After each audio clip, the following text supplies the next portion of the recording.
আসসালামু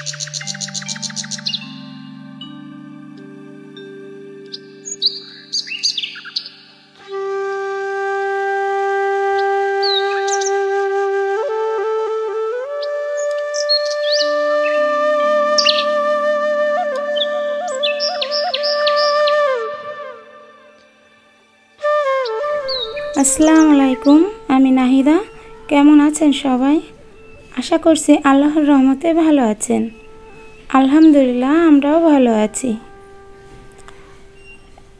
আজ হচ্ছে বুধবার আর এখন বাজে সকাল 7:30। আর এখন থেকে আমি আমার ব্লগটা স্টার্ট করছি। আই হোপ আমার আজকের ভিডিওটি আপনাদের ভালো লাগবে। আমার ভিডিওর কোনো অংশ যদি আপনার কাছে ভালো লেগে থাকে তাহলে প্লিজ একটা লাইক দিতে ভুলবেন না। আপনার একটা লাইকে আমার ভিডিওটি অনেকের কাছে পৌঁছে দিবে। আর যদি একটু বেশি ভালো লেগে থাকে তাহলে প্লিজ সাবস্ক্রাইব করবেন। আর এই বোনটির পাশে থাকতে পারেন যদি চান আপনাদের এই বোনটি একটু হলেও ইউটিউবে জায়গা করে নিক।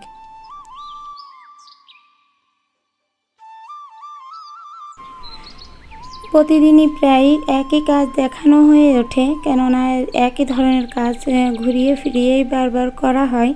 তো ঘুম থেকে উঠেই বিছানাটা আগে কমপ্লিট করে নেওয়া হয়। তো জানি না আপনারা দেখতে বিরক্ত বোধ করেন কিনা। আবার যারা নতুন ভিউয়ার্স আসছেন তারা অনেক সময় কমেন্ট বক্সে জানান যে সম্পূর্ণ কাজটা দেখাতে। তবে অনেকেই আবার এই সেম কাজ দেখে হয়তো বিরক্তও হতে পারেন, তো তাদের কাছে আমি ক্ষমা চেয়ে নিচ্ছি।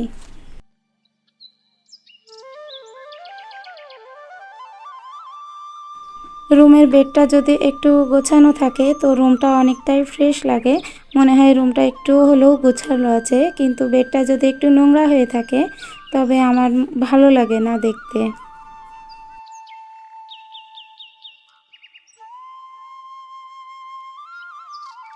বসার এই জায়গাটা অনেকবার গোছাতে হয় দিনের ভিতরে।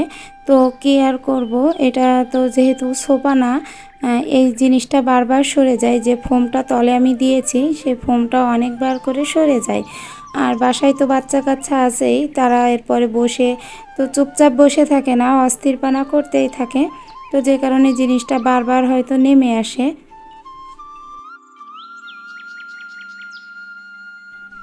খাটের তলটা আগে থেকে একটু ঝাড় দিয়ে নিয়েছিলাম, আর অনেকটাই ময়লা বেরিয়েছিল, অনেক কাগজপত্র বেরিয়ে থাকে। মেয়েটা অনেক দিন থেকেই দেখছি অত্যন্ত দুষ্টামি করছে। এর আগে কিন্তু এতটা দুষ্টু ছিল না। তবে যতটা বড় হচ্ছে তত ওর অস্থিরপানাটা কেন জানি বেড়ে যাচ্ছে, দুষ্টামিটাও বাড়ছে। আগে তো চুপচাপ থাকতো, কথাও শুনতো, আর এখন তো কথা শুনতে চায় না। তো কি আর করা, বড় হচ্ছে, বড় হওয়ার সাথে সাথে দুষ্টামিটাও তার বাড়ছে।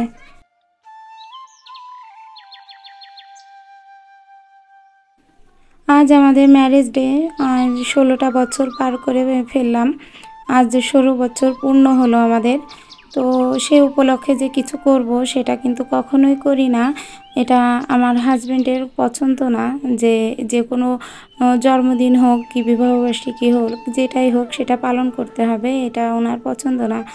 তো এই কারণে কোনো কিছু করা হয়ে ওঠেনি। সাধারণভাবে যেরকম দিন যাপন করছি তো সেভাবেই সাধারণ একটা দিনের মতো আজকের দিনটাও সেভাবেই কাটাচ্ছে।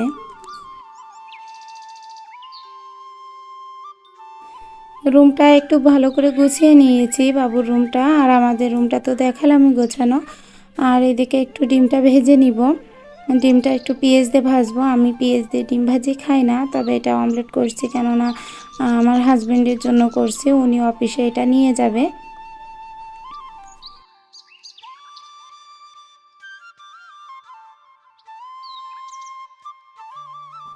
আজকে খুব সাধারণভাবে ডিম ভাজি, ভাত আর ঘি দিয়ে দিয়ে দিব ওনার টিফিন।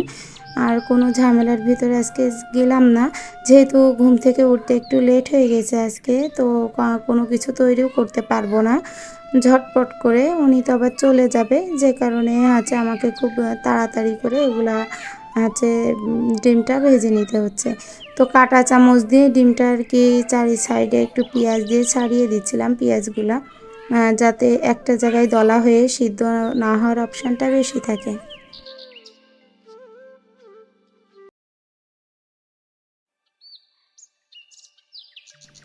খুব সকালে ঘুম থেকে উঠলে একটা উপকার হয়, যেটা হচ্ছে আমি খুব দ্রুত কাজ করে কমপ্লিট করে নিতে পারি সম্পূর্ণ কাজটা।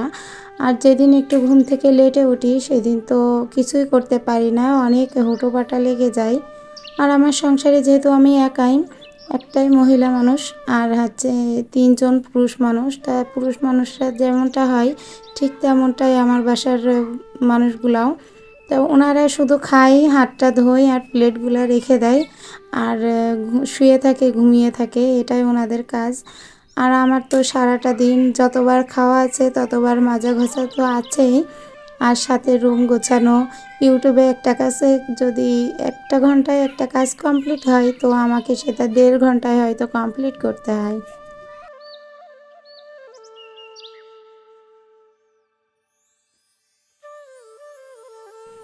তো তাড়াতাড়ি করে আমি তার টিফিন বাটি এবং হচ্ছে বোতলটাও ধুয়ে নিয়েছি।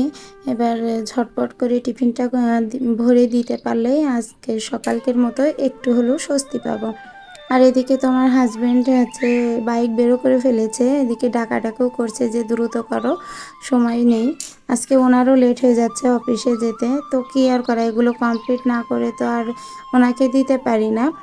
আর আগের দিন রাত্রে যে করে রাখবো, তো হচ্ছে খেয়াল ছিল না যে আমার যে বাটিটা আমি পরিষ্কার করে রাখবো, এই খেয়াল না, মাঝে মাঝেই এখন অনেক কিছু ভুলে যাই, যে একটা কাজ করতে হবে সে কাজটা করে রাখতে মনে থাকে না। আমার এই সাদামাটা জীবন আমার ভীষণ ভালো লাগে। আমার কখনো মনে চায় না যে আমি এর থেকে একটু প্রভাবশালী হই অথবা এর থেকে একটু বেশি সুখে থাকতে চাই। এটা কখনোই ভাবি না। আমি সবসময় একটা জিনিসই ভাবি যে আজ আমার যেটা আছে কাল আমার সেটা হয়তো বা নাও থাকতে পারে। তবে আমি আমার এই সাদামাটা জীবনটাকে খুবই ভালোবাসি।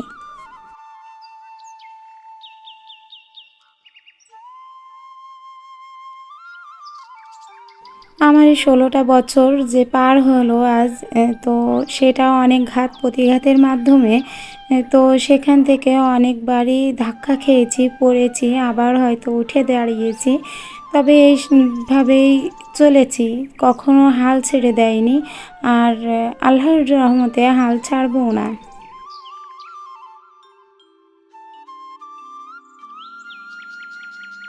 কখনো হতাশ হইনি, হতাশ হয়ে পড়িনি। হয়তোবা যখনই দেখেছি যে একটু হতাশা আমার ভিতরে কাজ করছে, তো তখন ওপরওয়ালার কাছেই হচ্ছে সঁপেছি নিজের কথাগুলো। তখন বুঝেছি যে সময়তে হয়তো সব কিছু ঠিক হয়ে যাবে। বেশি যখন টেনশন হতো তখন নিজের টেনশনটা মাথা থেকে ঝাড়ার চেষ্টা করতাম এবং ভাবতাম যে সময়তে হয়তো একদিন সব কিছু ঠিক হয়ে যাবে। তো আলহামদুলিল্লাহ, আল্লাহ সময়তে অনেক কিছু চেঞ্জ হয়েছে। আজ অনেক কিছুই চেঞ্জ হয়েছে, যেগুলো হয়তো বললে এই 15 অথবা 17 মিনিটের একটা ভিডিওতে কভার করা যাবে না।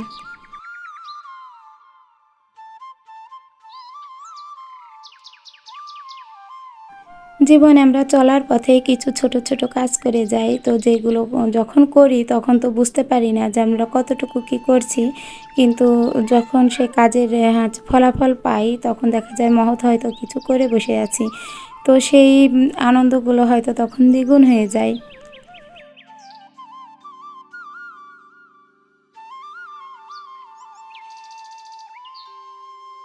প্রত্যেকেরই কিছু না কিছু লুকানো কষ্ট থাকে, হয়তো আমারও আছে। তবে যতটুকু আছে ততটুকু নিজের কাছেই থাক, নিজের কাছেও নিজের কিছু কিছু কষ্ট রেখে দেওয়া ভালো। সেগুলো যখন ভাবা হয় সেগুলো হয়তোবা একটু ভালোও লাগে, আবার অনেকটা সময় অনেক আবেগও চলে আসে।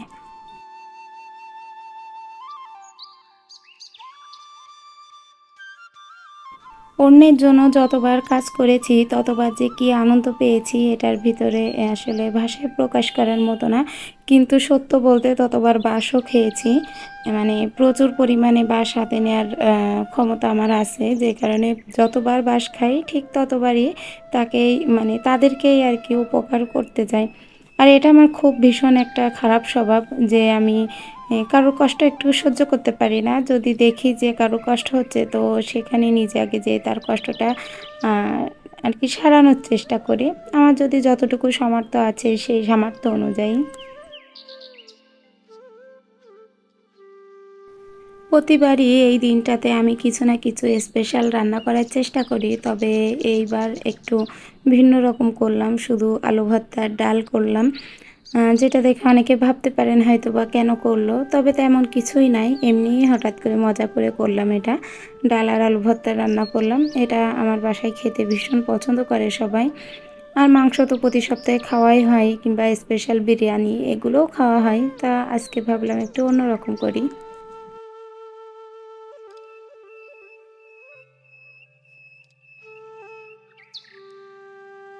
বয়সের সাথে অনেক কিছু আমাদেরকে মানিয়ে নিতে হয়। বয়সটা যত বাড়ছে তত নিজের পছন্দ অপছন্দ সেগুলো আমাদেরকে ত্যাগ করতে হয়। একটা সময় হয়তো যেটা আমার খুবই পছন্দের ছিল, আজ হয়তো সেটা পছন্দের সামর্থ্য থাকা সত্ত্বেও সেই জিনিসটা নিতে পারি না অথবা পড়তে পারি না। তো এমনটা বয়সের সাথে সাথে যদি আমাদের রুচিগুলো আস্তে আস্তে বদলায় তবেই সমাজে চোখে আমরা ভালো থাকবো। কিন্তু মন তো অনেক কিছু চায়, মনের কথা শুনলে কি আর হয়?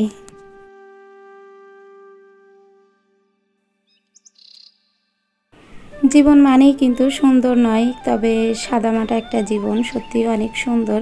সেটা আমি নিজেও খুব উপভোগ করি। আমার এই যে খুব সাধারণ এক জীবনযাপন, আজ হয়তো আমার ম্যারেজ ডে বলে অনেকে হয়তো অনেক কিছু রান্নাবান্না, একটু ডেকোরেশন, একটু কেনাকাটা করতে পছন্দ করে। কিন্তু আমি একটু অন্যরকম। আমার হচ্ছে প্রয়োজনে বেশি কোনো কিছু কিনি না। তো এটাই আমার ভালো লাগে। বেশি কিছু আমার কিনতেও ভালো লাগে না। তবে আজকে আমার হাসব্যান্ড যেটা আমাকে গিফট করেছে সেটা দেখে আমি এমনিতেও একটু হতাশ হয়েছি এবং হাসিও পেয়েছি যে এই ধরনের জিনিস কেউ কখনো কাউকে কি গিফট করে।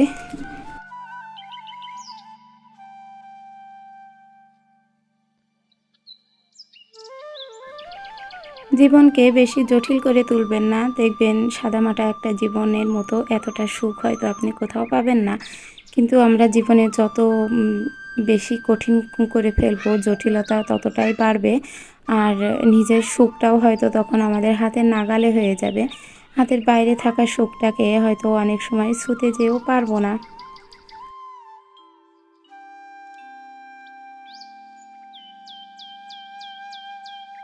সুন্দর সুশৃঙ্খল একটা জীবন আমি পার করার চেষ্টা করি। আমি চাই আমার যতটুকু আছে আমি ততটুকু নিয়েই শান্তিতে থাকি। আমি এমন একটা মানুষ যে যদি বেড়ার ঘরেও থাকি তো আমার সে বেড়ার ঘরটাকেই আমি আমার নিজের স্বর্গভাবে ভাবি যে এটাই আমার কাছে অনেকটা ভালো এবং সেটাই আমি গুছিয়ে রাখতে খুবই ভালোবাসি।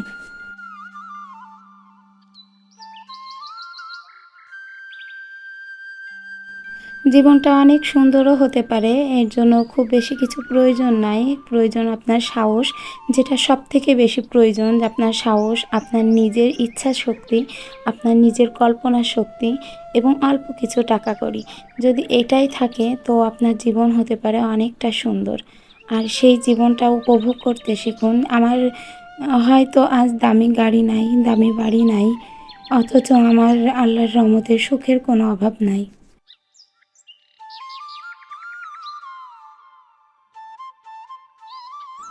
জীবন হচ্ছে মৃত্যুর ঘনিষ্ঠ সঙ্গী, যেটা এই মুহূর্তে হয়তো ফুরিয়ে যেতে পারে। আর যতদিন না ফুরাবে ততদিন জীবনের সাথে লড়ে যেতে হবে। তো এই লড়ার যে ক্ষমতাটুকু এতটুকু তো আমাদেরকে রাখতেই হয়।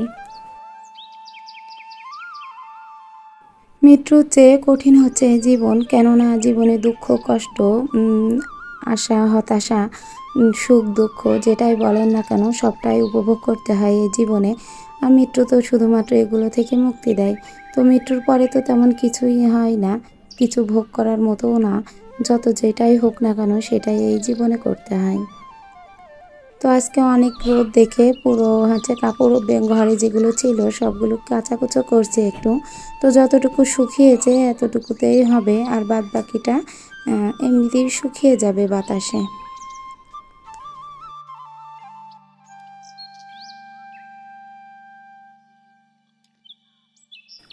আজ আমার এতগুলো কথা বলার একটাই কারণ আছে অবশ্যই, যে আজ আমি বললাম যে আমার ম্যারেজ ডে। তবে এই ১৬টা বছর আমি যে কিভাবে কাটিয়েছি সেই কথাটা তো বললাম যে শেষ করতে পারবো না বলেও, যে কতটা হচ্ছে উথান পাথানের ভিতরে আমার গেছে। তবে যে সময়টা একটা সময় ছিল যেটা পার করেছি অনেক কঠিন মুহূর্তে, যখন আমি প্রেগনেন্ট ছিলাম তখন। তো সেই মুহূর্তে আমি মনে হয়েছিল যে আমি হয়তো আর বাঁচবো না, তবে আমি যে আজ বেঁচে আছি এটা স্বয়ং উপর আল্লাহর রহমত ছাড়া আর কিছুই না। এক পর্যায়ে ভেবেইছিলাম যে হয়তো আমি আর কয়েকটা দিনের অতিথি মাত্র এই পৃথিবীতে। তো এখনও পর্যন্ত তার কিছু না কিছু নমুনা ভিতরে আছে, জানি না যে কতদিন বাঁচতে পারবো। তবে যতদিন বাঁচতে পারবো ততদিন চেষ্টা করব মানুষের সাথে ভালোভাবে থাকার, আর ভালো কিছু উপহার দেওয়ার।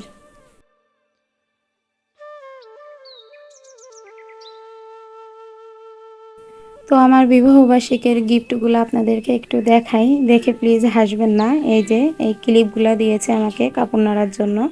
আর এখানে নুডলস নিয়ে আসছে 2 প্যাকেট, আর মুগ ডাল নিয়ে আসছে কিনে।